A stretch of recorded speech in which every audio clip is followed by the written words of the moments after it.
Hi, this is going to be a short one on demand avoidance in individuals with neurodivergence, specifically autism or ADHD, who have the PDD profile, and that's pathological demand avoidance. Now, I'm not really going to go into it too much here, but I wanted to share my thoughts on the best way to navigate this if you know you have it or if you suspect you have it. And you also need and want to get on with your life and get some things done. Expand, grow, thrive, the rest of it.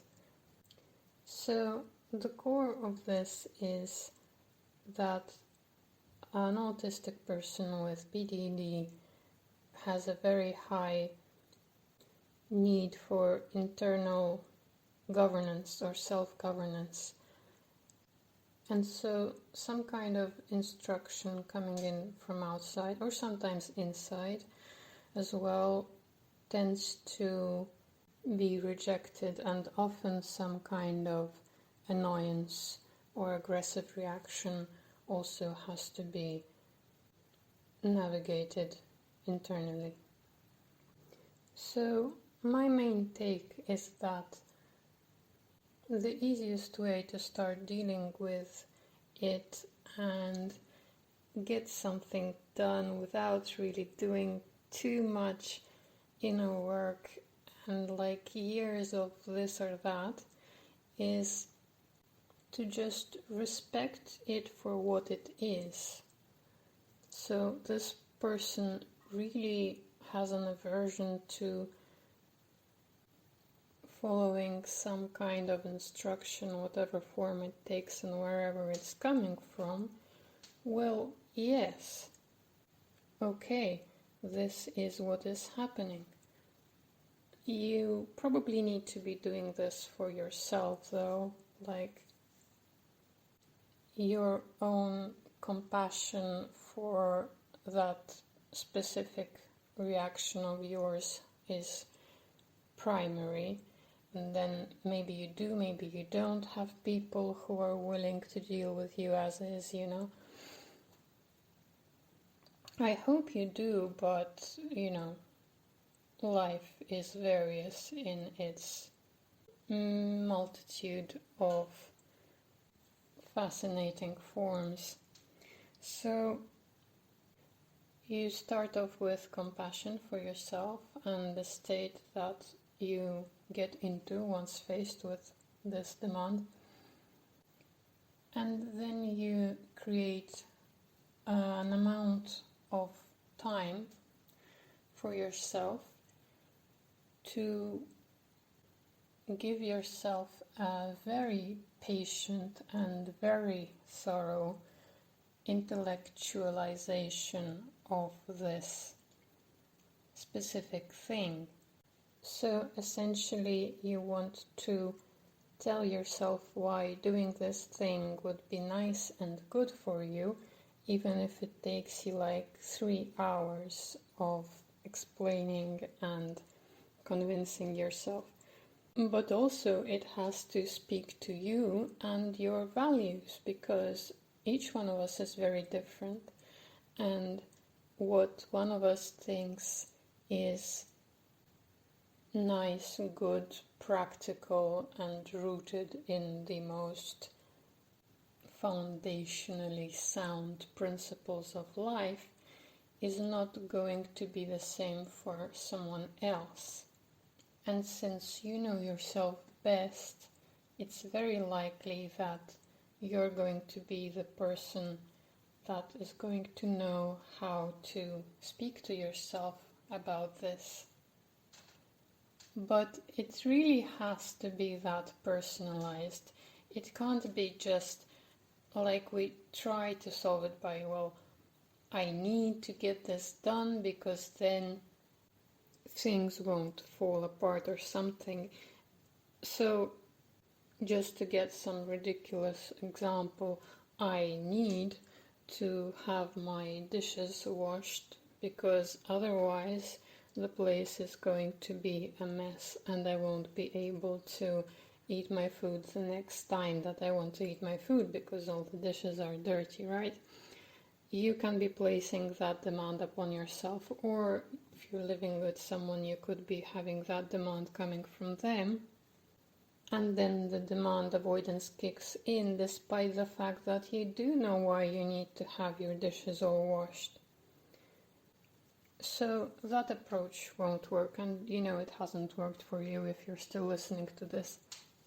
But you also haven't tried to spend like 2 or 3 hours with yourself just reflecting on those dishes and, well, whatever it is, right?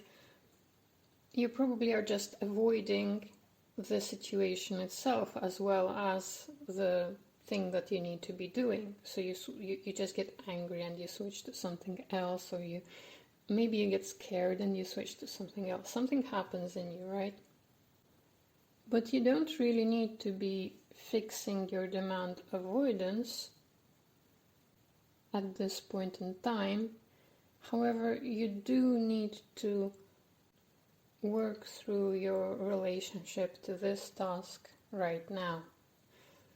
And unless you're very tired and dysregulated, you should be actually able to do it if you just give it some time and get into it. But yeah, also make sure that you're not just not in the headspace. So there's a difference between being avoidant to this situation, having some kind of emotional reaction that you don't want to deal with, and actually being just not in enough internal energy and ability to cope to spend some time reflecting. So make sure you know yourself like that as well, though of course this could be a whole separate topic. And there you go.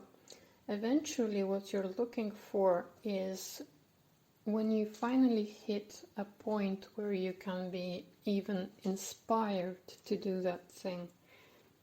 Let's say it's dishes, and let's say that you, in your world and your preferences and your values, actually, enjoy clean surfaces to the point that it nourishes you. Not just like, yeah, clean is good, but like clean makes you feel alive, that could be a thing. It could be that, or perhaps you have found that things need to be clean for you to be regulated enough to then be able to have the mental bandwidth to do work or do your favorite hobby, do something that's important to you, right?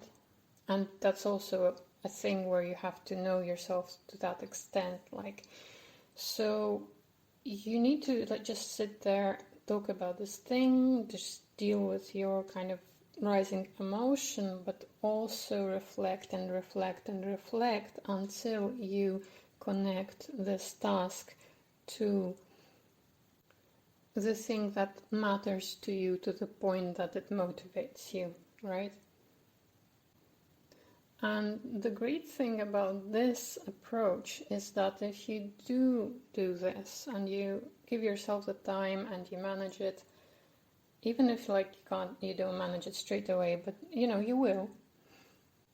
The thing is that this kind of solution, this internal solution that you have found, is like an internal pathway that you are making for yourself, and it's gonna stick for that specific thing, not for demand avoidance itself, So for the most part, unless you get burnt out and some other things stuck up, etc., this thing like the dishes is going to be something you're always motivated enough to do. Perhaps not at the click of your fingers, but you could be like, yeah, and I have to do the dishes today, and that's great because it's going to be clean and it's going to feed my blah blah blah. However, I understand that right now I'm tired, so this task is getting moved up a bit, right? However, if that's the case, for example, if you're motivated to do those dishes already because you've worked through it like that, but life is happening and you can't because things have got on top of you, once you're there understanding that the dishes themselves aren't being done because right now life has got on top of you, it's actually a lot easier. Once again, this pathway would have been made for you. It's a lot easier to remember that they're not getting done because you're tired. You're still taking care of yourself by just moving it up a bit, rather than what would happen usually, where not only have you been suffering from your demand avoidance and its consequences, you're also kind of in your head being like, oh no, I haven't done this thing and I have failed, blah blah blah. So that part also lessens its grip on you once you take some time to create your internal relationship to that thing that would allow you to easily get it accomplished because it does intrinsically motivate you. And that's what I have for you on pathological demand avoidance today. Thank you for listening and good luck.